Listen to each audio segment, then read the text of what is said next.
Gabby. Thank you for joining me today. Yeah, thank you for having me. For sure. So, yeah, getting this thing started, would you be able to give us a little bit about who you are and what you do exactly? Yeah, I think that's a loaded question. For sure. But it's a great one. So I guess in terms of my life right now, I'm slammed. I'm getting a BA and an MA simultaneously, just doing a 5 year, like the fifth year program at Naropa, studying psychology and yoga as a double bachelor's with a minor in religious studies. And then I'm also working on my MA in yoga studies. So a lot of things. That's awesome right there. That whole package, you're going to come out a whole new being. Oh, yeah, the transformation's happening. But it's an amazing program. So that's what I'm doing, in my life of university. But I love to do everything. I love festivals. I love dancing. I'm a percussionist. My dad's a flamenco guitarist, so I grew up playing cajon and playing with some pretty badass world class musicians. And so I'm kind of all over the place. Like Renaissance woman vibes, and Hmm. continuing Bohemian. to explore. Yeah. Cool. So, how did you get on this wavelength of the Dharma? Why did you figure that this was your path? I don't know if I had a choice. you know, Mm-hmm. um, I mean, my dad was like the definition of what an interspiritual person would be. Growing up with Buddhas and Krishnas and Jesus everywhere, and so that really kind Ah, of exposed me a lot. Um, and yeah, I think going to your the normal route of university and education and academia was cool. I started studying physics, and then I realized that I was really drawn to the philosophical depths within that, um, and found my way to Eastern esotericism. And yeah, I'm stuck. I'm stuck there for sure. They got me. Yeah, stuck in a good way, right? stuck in a good way. Stuck in a good way, and um, I found myself kind of being on the meditation, yoga, mindfulness track. And then once I really deepened and realized what those things mean truly and where they come from and kind of the depth of um, text and language and all that stuff, like it was like, whoa, this is an entire world that has opened up to me. So Mm-hmm. yeah, yeah. And I'm sure you Yeah. share the same kind of path in that regard. Oh, for sure. But I wasn't born into it. I had to kind of stumble my way into the Dharma. You being born into it in some way is very good karma. Extremely good karma. I'd like to think so. Yeah, I would That's definitely think so. what it seems like to me. But we all find our way into it in our own way. Um, and it's all the same destination. But maybe we can talk about that destination. What have these studies, what have the study of the self really illuminated to yourself? Would you be able to, I know that's also a big question, but would you be able to get into what these courses, what your life path has outlined for you and who you are or what you think you are? Yeah. So, I mean, God, when you're talking about the self and what I'm studying, I feel like I'm studying so many different interpretations of self. Uh, Yeah. yeah. Yeah. So do you have like something you could kind of culminate that all in? Yeah. So I would say, I mean, in many of these kind of non dual traditions and even dual traditions, Samkhya, Yoga, Patanjali Sutras, like those are all actually dualistic philosophies of the self and what that means. But it seems that there's this stream of some kind of unity that's present, right? And I think that we're exposed, especially in my path, I've been exposed to the different kinds and variations of unity and how it exposes itself in our world and through people and through experience. And um, I really think that that's how one arrives to the path in the first place, whatever that may be. But it's this deeper sense of what the self truly is, which is removing the I, right? We're removing this. If you've heard of Martin Buber, he has this I and thou versus the I and it philosophy. And he's really moved me and impacted me in my understanding of the self, because the it is this objectification of the other, right? And having that lens and seeing how far deeply that is programmed into our psyche of othering our world, and the aspects of ourselves and the dimensions of ourselves, and how we have this kind of, at least in my experience, I've had this war within my mind of what am I? And like I've said before, I'm a percussionist, and I play music and I dance, and I am involved in like deep academia, and I'm a practitioner too. And so it's like, which one do I choose? And it's like this competition of selves. It's this hyphenation. But what I found within that is that when we remove this objectification, this separation aspect there, then we reach a deeper sense of unity that is kind of this through line, this thread through all tradition. So Mm. that's what I've really found.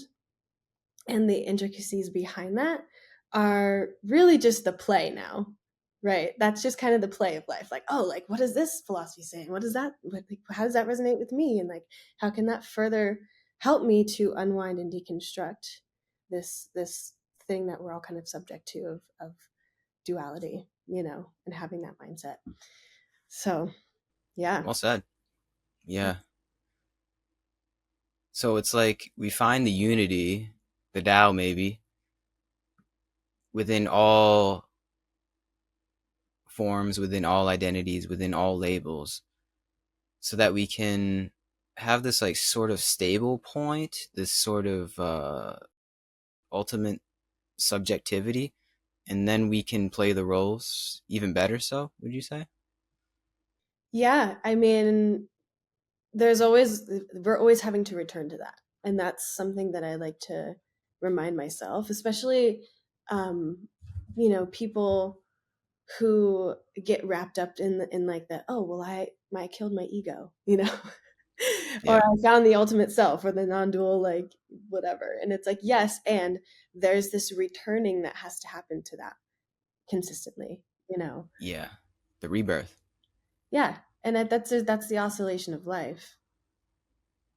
the oscillation of life. I like Yeah, that. it's a birth and the death. Yeah. Like it's just this thing, and slowly picking away at there is something in me alive, which that means that there's something in me to die. Like kind of getting away from this polarized sense, we can just see it as this fluid oscillation that is happening. Just like in yoga, when they talk about the self as the wave that comes up to its peak, that and once you realize your ultimate, you know um,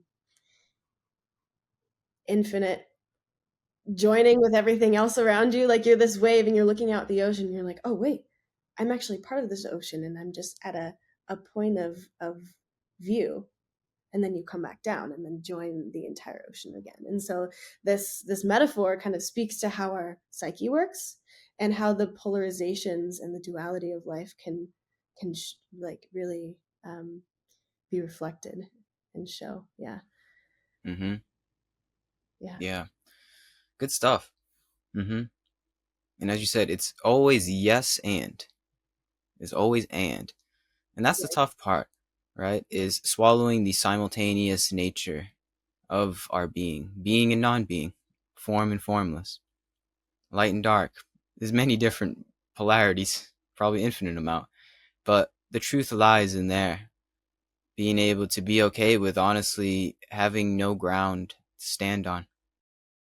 Yeah. And I really do think that the notion of the ineffable is important to like that is what we are returning to, is the fact that we don't know, and that there is something ineffable, and being able to explore and dance around it is what all of these different traditions do, what all of the different interpretations of life do.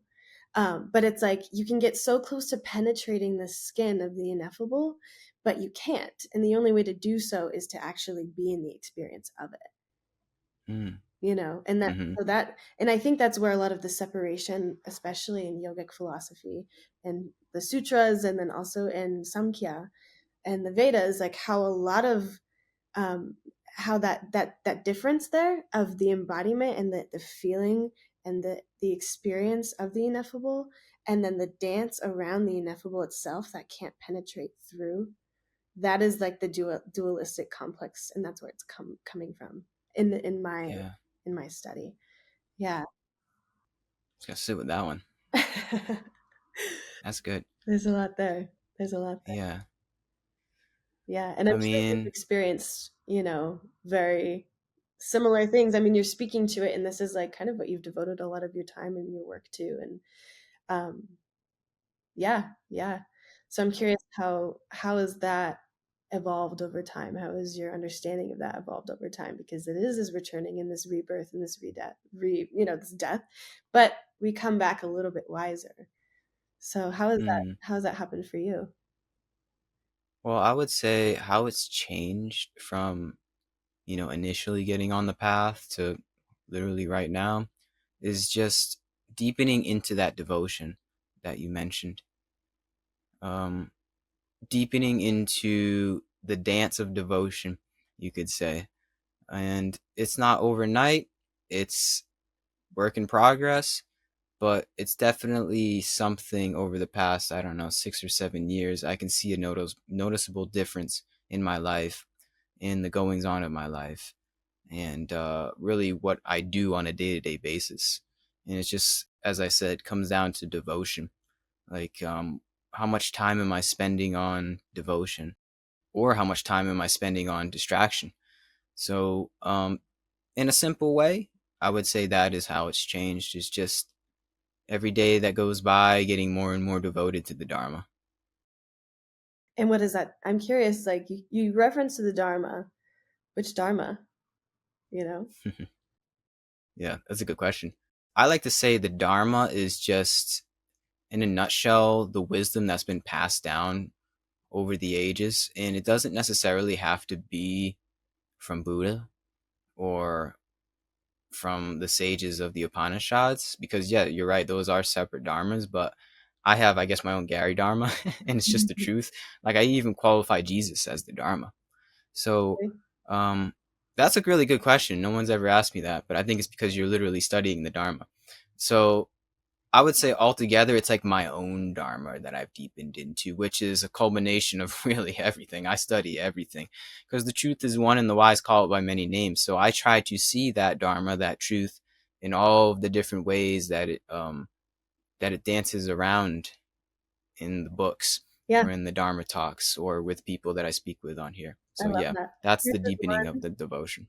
What did you What's say? that? The truth is one and the Dharma has many names. Is that what you said? The truth is, yeah, the truth is one, and the wise call it by many names. Wise call it by many names. That's from the Rig Veda. Love it. Yeah.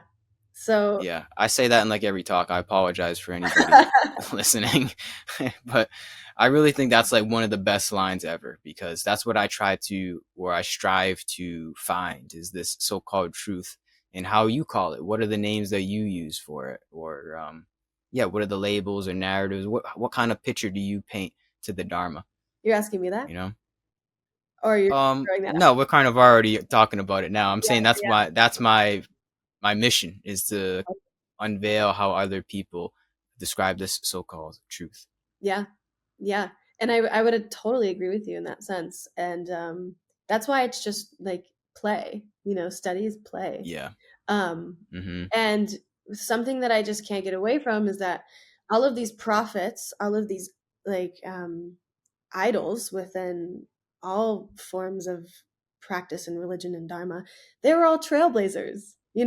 Mhm. This wasn't a Christian, Buddha wasn't a Buddhist. Like these were people, like Buddha was going around to different Brahmanical Vedantic, sources, some different yogis, and pulling what resonated with him to create his own liberative experience, his own version of what liberation is, nirvana, enlightenment. And I think that is the biggest tool. That is the biggest lesson. It's not the specificities behind it, but it's the notion that we actually have the ability to do so, to create our own dharma, and the ways that we want to create, to reify our reality in accordance with that, is our choice. And I also think that that's where a lot of the fear comes from in the realms of orthodox, of religion, because to have to swallow the pill that you are actually responsible for your own liberative experience, that's a lot.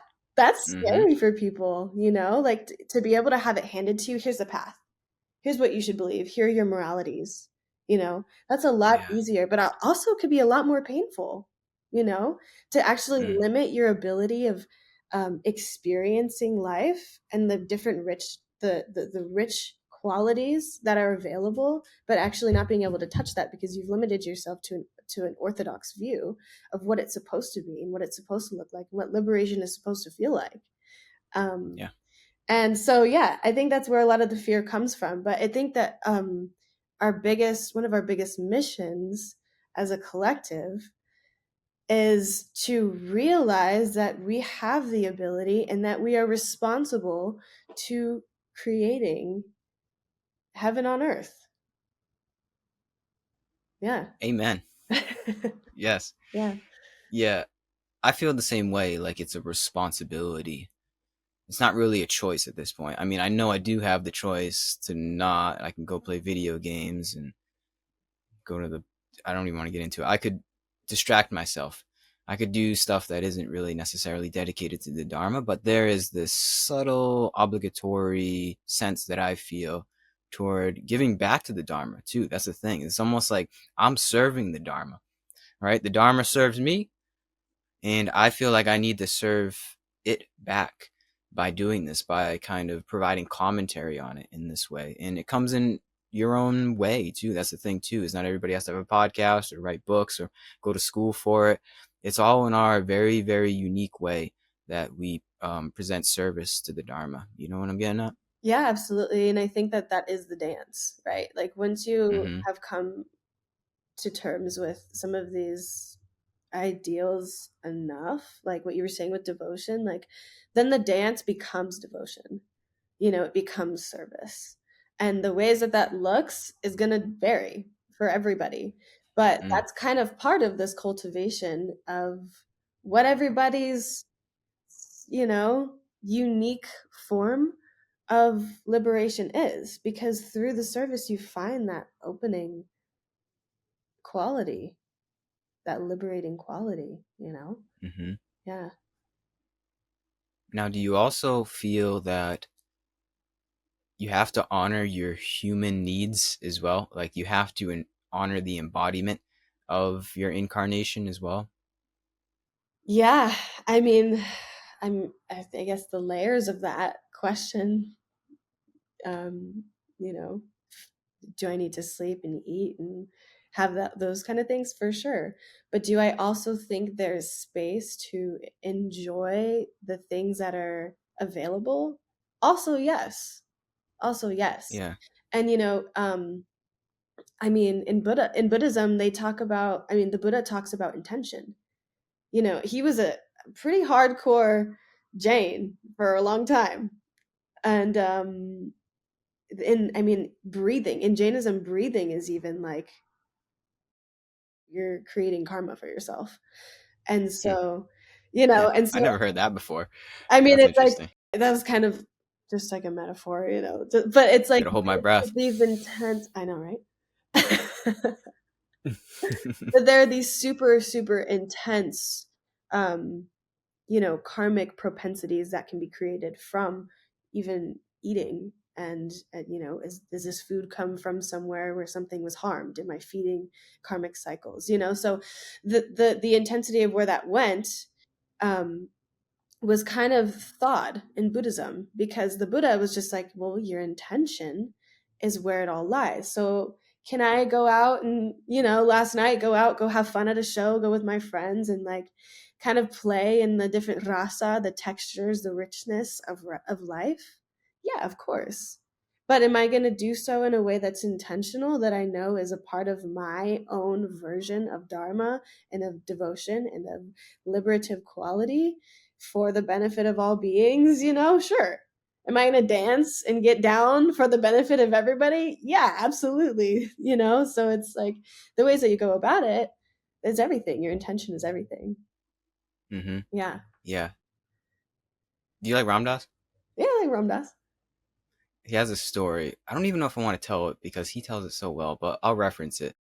He said there was one time he was at a nude beach and he was playing frisbee with somebody and he got the frisbee, and as he was going to throw the frisbee, he had the quote that popped into his head, which is on Gandhi's grave, that says, make sure every action is something along the lines of be sure that every action that you take in this life is according to lessening the suffering of all humans.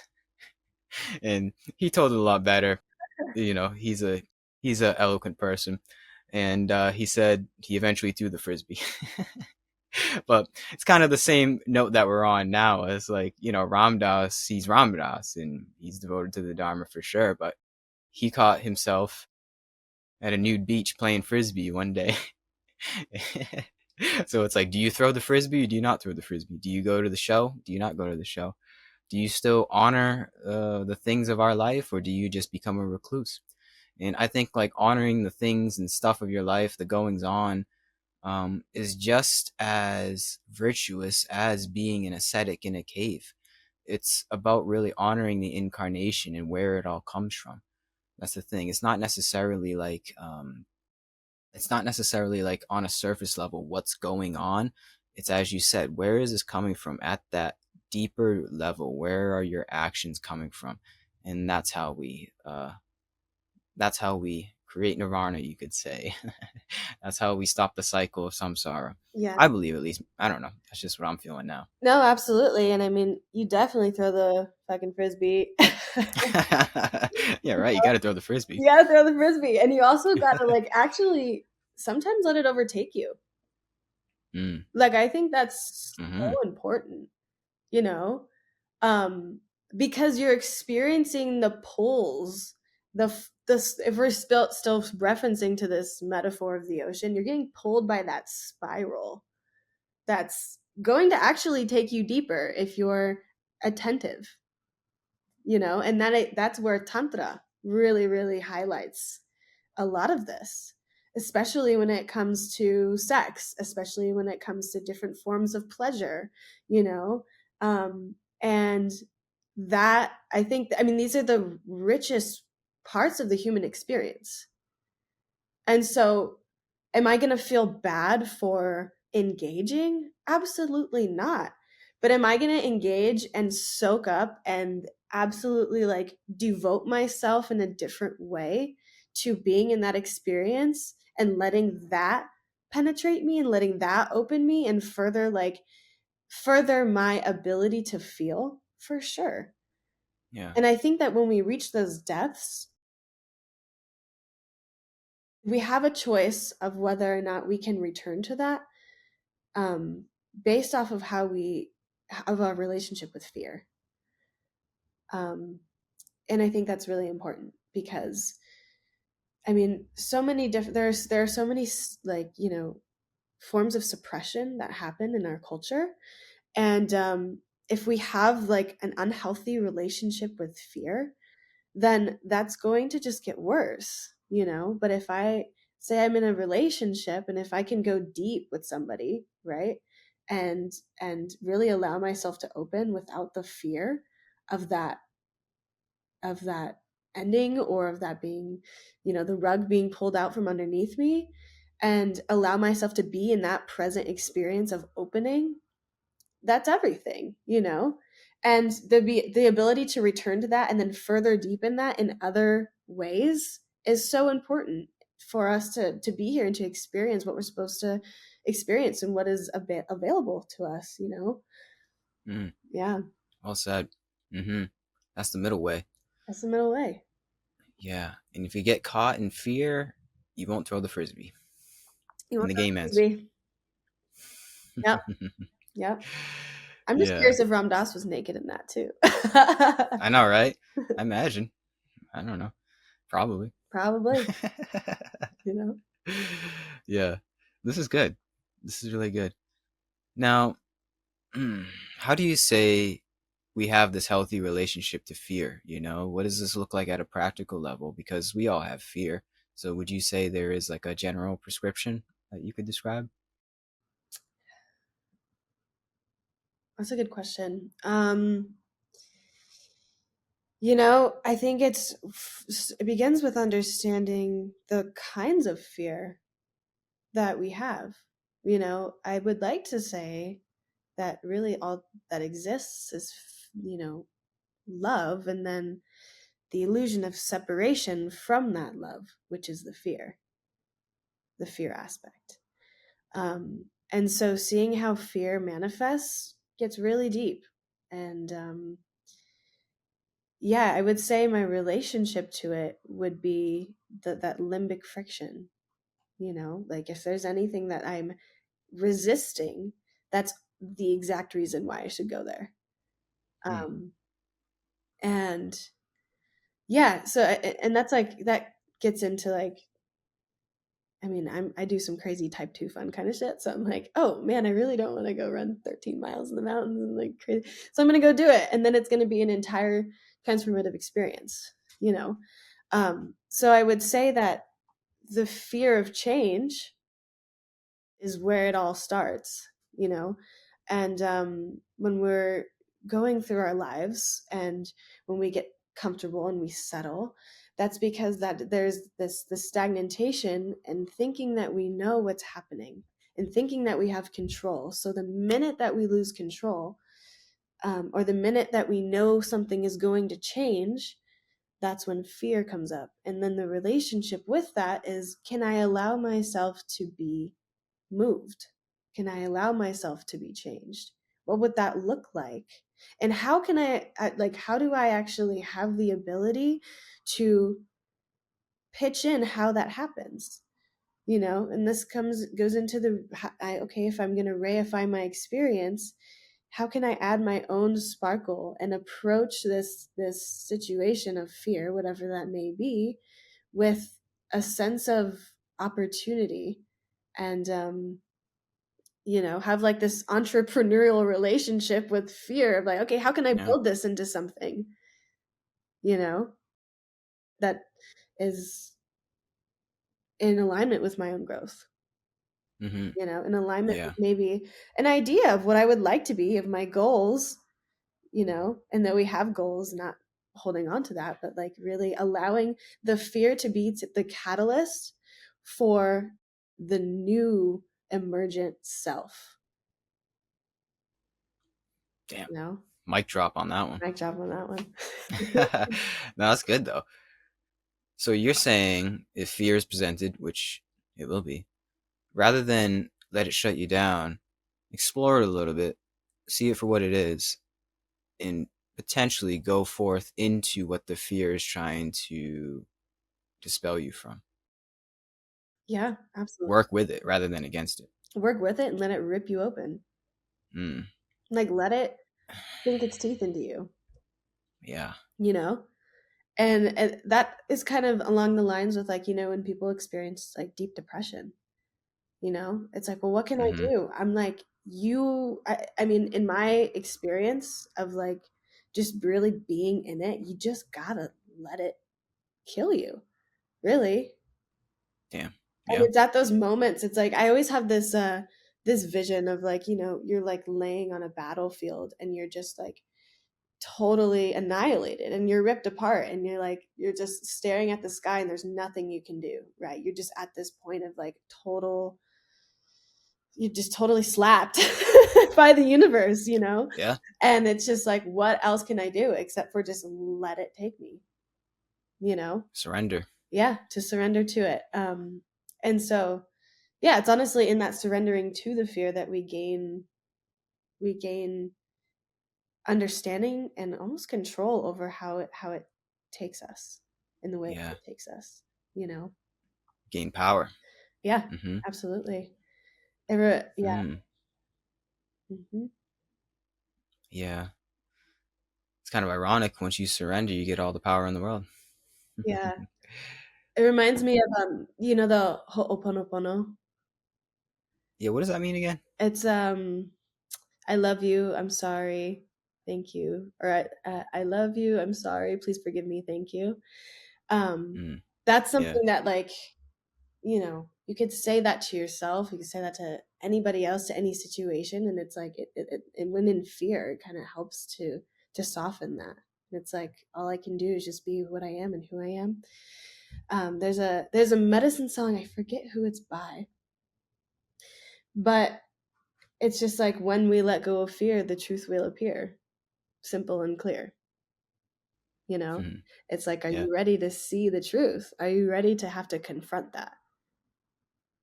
Are you ready to have to Yeah. confront the truth of your situation, the truth of reality, and the truth of how you're going to change and how you might have to come to terms with that?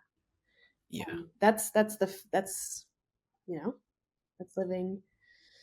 That's the big thing. Yeah, It's tough because once you do confront it, you, as you said, have to die before you die. It is a death. Well, ultimately leads to rebirth, but there's a part of you that does have to die. This false sense of yourself, it has to go away, and we don't want to do that. you know, it's throwing away years and years of conditioning, of who we think we are. It's this like false stability. We don't want to do that. So yeah, I'm always curious on what gets people on the path. Like, what is this? What leads to this rebirth for people? Because that's the hardest part, right? Like that catalyst moment, and it's different for all of us. But yeah, you were born into it, so I think you're different, I right? mean, I was born into it, like I was exposed to it for sure, but I mean, I define my own way. You know, Well, let me ask you, like, what? Because you said you had like a depressive episode. So what led you into seeing the light? Like how did you start to align yourself with this so-called truth and surrender ultimately? yeah.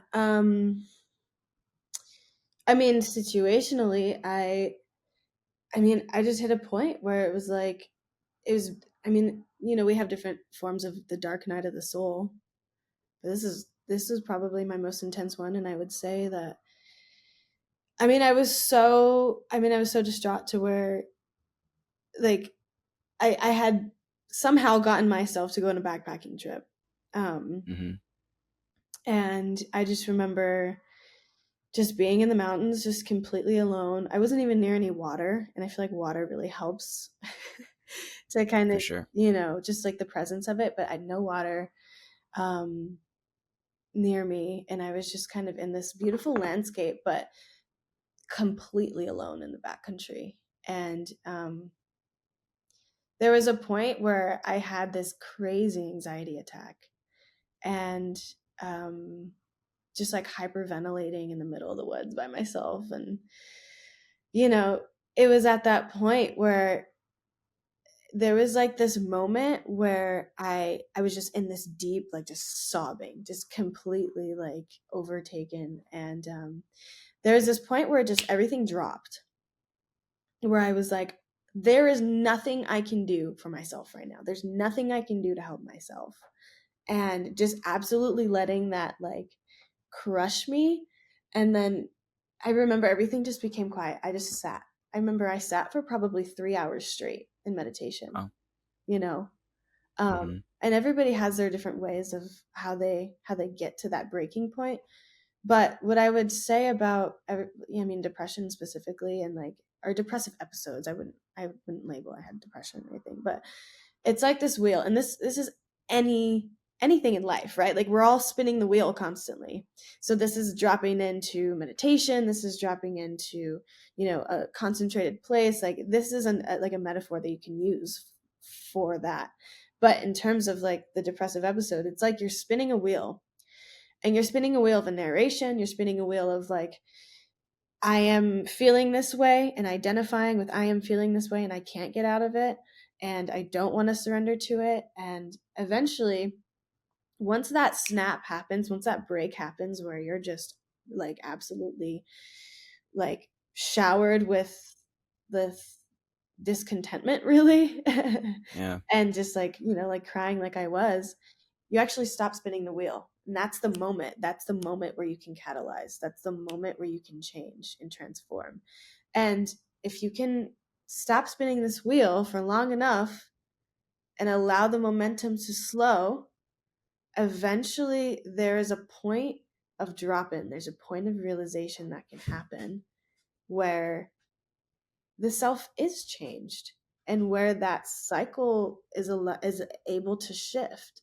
And in that experience for me, it was having to go like hike 15 miles and absolutely just like, my physical body was exhausted, my emotional body was exhausted. I like couldn't do anything but to stop spinning, Mm. to stop propelling myself into the story, to stop propelling myself into um, what was keeping me there, into the fear that was keeping me there, and allowing that to be the person spinning the wheel. The person that was continuously doing that was the person that was in fear, was the person that didn't want to change and that was resistant towards the change, and that couldn't just be dominated by the feeling and be in that embodied experience. It's just the same as wanting to go, you know, smoke DMT or like sit with a plant medicine and have like a revelatory experience where you stop spinning the wheel there. It's the same polarity of like losing the self so deeply to the point where all you can do is be in the experience, and then that's where the revelation happens. That's where the change happens. And so yeah, I would say that like letting the momentum slow is the opportunity for that to happen. Yeah. Mm-hmm. Yeah. The momentum. Yeah, it's interesting. And then some sort of other momentum takes over, right? The wheel of samsara stops, and then the wheel of dharma, of nirvana, starts to turn. It's Yeah. almost like the opposite direction, and it's true momentum too. Really, the other samsara, the other momentum isn't really momentum. We think it is, but it's actually what's the opposite of momentum? Entropy. Yeah, it's very entropic, and we try to continue the entropy. But this true working with the divine, surrendering to something greater than yourself, is real momentum. Yeah. And if you so choose, because it's a choice. Yeah. It's a choice. Mm. And when you come to Mm-hmm. the realization that holy shit, this is my choice and I have to make it, that's rough. Mm-hmm. Those are hard moments, you know? Oh, for sure. And to Yeah. continue to choose something new that you have no idea, to just absolutely jump into the unknown. Like that's tough, but it's also once you revisit it enough, it becomes, you start to recognize it. And that's one thing that I think isn't emphasized enough, is that though yes, we are all ignorant to what is happening, to the divine, to like what the fuck's going Mm-hmm. on here. But Yeah. I think we need to give ourselves a little credit of when we revisit these things enough, and we develop an ability to recognize when that moment is available, Mm. you know and that's what practice is for. Yep. Mm. Yeah, because I get lost in the sauce. I'm not gonna lie. I'm not perfect. That's for sure. Even though we do get the glimpse, Mara still can take a hold. But once you do, as you said, recognize initially, you are able to recognize that throne of peace that's always there for you, no matter what. And as you said, yeah, I think it's done through meditation, just ardent meditation, regular meditation in one's life. And if done ritualistically, I feel um, Mara won't be as strong. The devil won't be as strong. All the temptations, endless temptations, won't tempt you as much as before. So you don't build that entropy any longer. Yeah, You know? I do. And Yeah. a question that I like to return to, and I actually talked about this in another podcast, is like, you know, if you're on your deathbed, or if somebody is on their deathbed, like, what would make you feel complete? Like, Like right now. what are the Hmm. conversations you need to have? What are the things This you is want it. to do? Exactly. I could die happy right now. Right. And so that's how you that's the the check-in, the dharmic Mm. check-in, right? I like that. If I were to die right now, what would I need to say to somebody? What is the love that I would need to express? What is the Well, closure that's what that I'd I say. need to have? Say I love you. Yeah, yeah. And so going through To that, whoever I'm with. yeah, but going through that process of what is the heart actually wanting to express and what has been um, suppressed, and how can I Yeah. actually start to live my life in a way that is being pulled by these threads of the heart, and Yeah. actually not doing so unapologetically, um, Mm. I think that's a really big factor, and I think that that's all you need to discover the path of your own dharma, what that looks like, Mm. you know To live as if this moment is your last. That sounds cliche, but it is the truth. it's totally the truth. Yeah. And the fact that it is cliche means that we need to check in that one, in that thing exactly. We need to check in. Yeah. Yeah. Exactly. Yeah. um, yeah, yeah. And Mm-hmm. I think it's that remembrance, that reminder is important, um, to return to that. And this returning, and the word religion, the Latin root relegare, it means to look again, to return to like to turn your head again, to double Mm. take, Mm-hmm. and so to relegare, to return, means that there's this kind of informs the fact that we were there once before, Yeah. you know and That's good. so remembering that you have the ability, you have the access to return to that deepest form of connection and of heart and of self is the way towards the liberated self. It is the liberated self. That is and then that's how you can craft to your own dharma. That's how you can go about reifying your reality intentionally. Mm. Yeah. Well, that's what it is, right? We, at least in the 21st century Western world, seemingly have to craft our own religion. That's what I'm doing. It's like taking a little bit from each and creating my own religion, my own, what was it, Relegalia? Is that right? Relegare. Renegade. Hmm. Yeah, my own remembrance through all of these other remembrances. And I think that's the path for all of us. Maybe not all of us, but most of us. Isn't like a strict, ardent path in any sort of, in any like one path. I think we're in new times where you can, if you want, create your own religion out of your entire life, really. And I yeah, mean, I think you yeah, kind of have to. absolutely. And like the religion, I mean, even religions that exist are different for every single person. Every single Yeah, person has right? a different form of Buddhism, different form of Yeah. spirituality, you know? And so nothing is the same.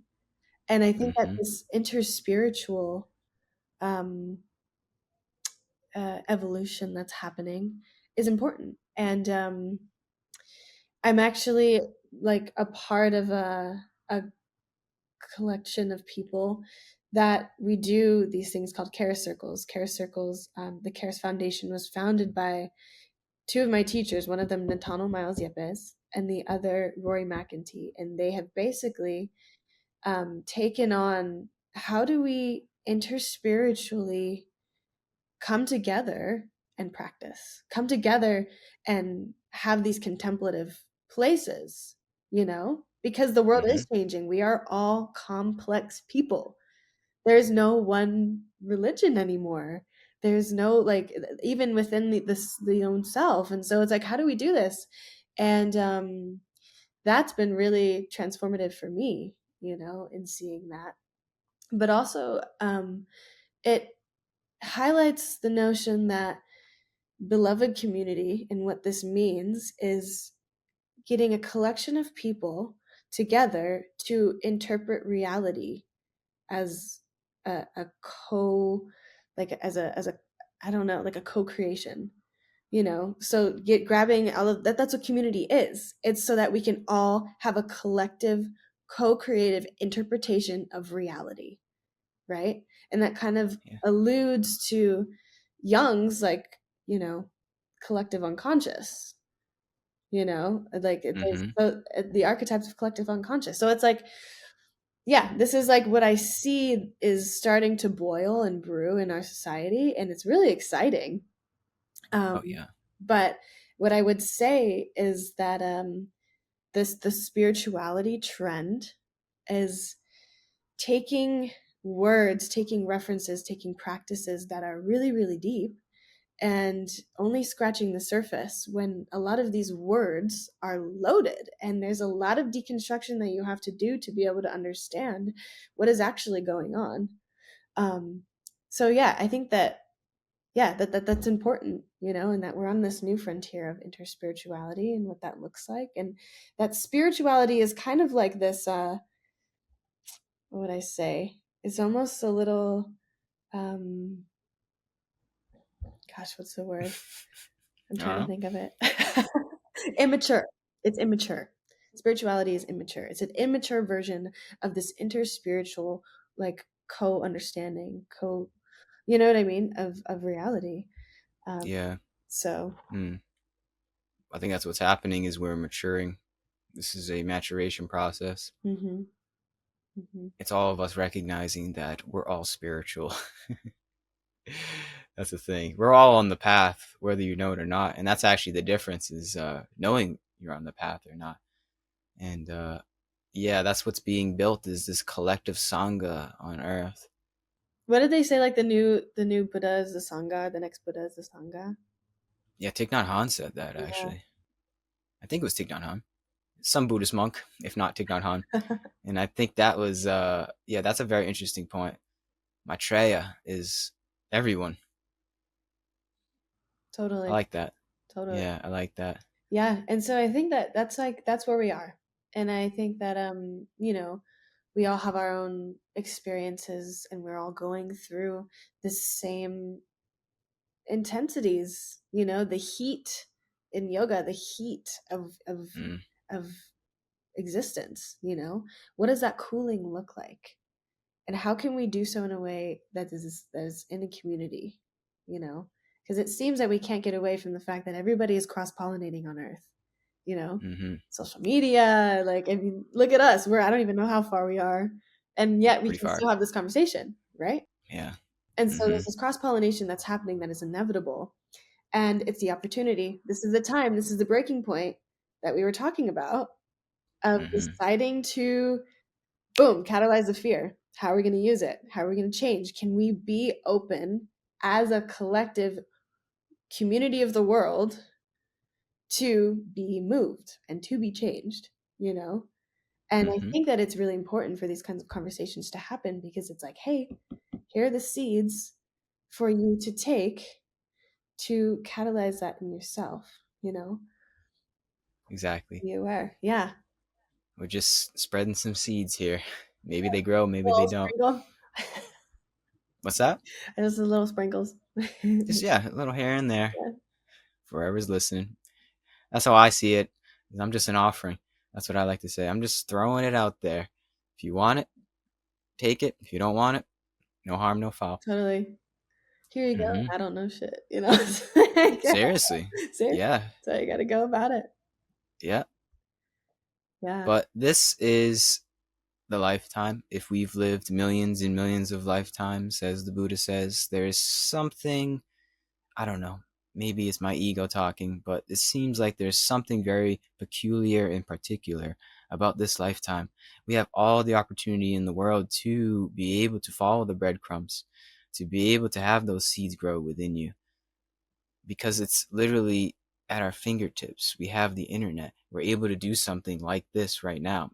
Momentous times that we are in. Yeah. So, yeah, don't squander it. I'm not speaking to you. Obviously, anybody listening, don't squander this opportunity for you to become a Buddha.